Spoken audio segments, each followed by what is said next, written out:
Sexual harassment. We often hear about it. It's not allowed in the workplace, and here in the United States we have Title VII, a federal law that prohibits basically discrimination based upon gender.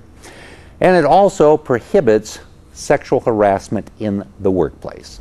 But what happens when that sexual harassment seems to be between two people of the same sex?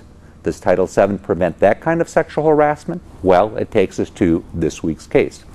Involves a real situation, took place in the state of New York. There were two women who were employed by the state of New York. One was a state parole officer. She complained because she said her supervisor would frequently approach her and rub her elbows and arms up and down her breasts. She said that this was offensive to her, and sometimes when she would do this, she would then take her hand.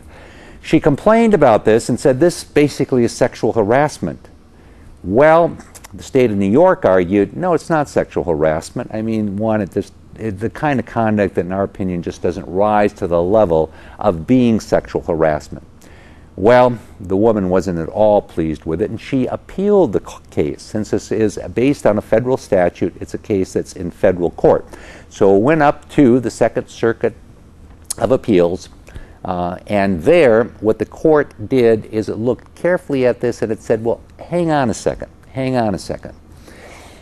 This is a situation where we have conduct that's outside the kind of conduct you normally would expect to find in a workplace. If this had been a male that had been engaged in this kind of conduct, clearly it would have been sexual harassment. Here it was a female that perpetrated this kind of conduct, and frankly, it's not the kind of conduct that is engaged in by females with other females in the workplace. It is the kind of conduct that can occur between someone who is attracted to someone else of the same sex, the same gender. Therefore, we find that in this instance, given the evidence that's before us, that the kind of things that were taking place do in fact rise to the level of sexual harassment, and yes, the woman who is complaining does have a case, and yes, this case can go forward. So what do we learn from this? What we learn from this is that in the workplace, sexual harassment is forbidden in the United States under Title VII of federal law.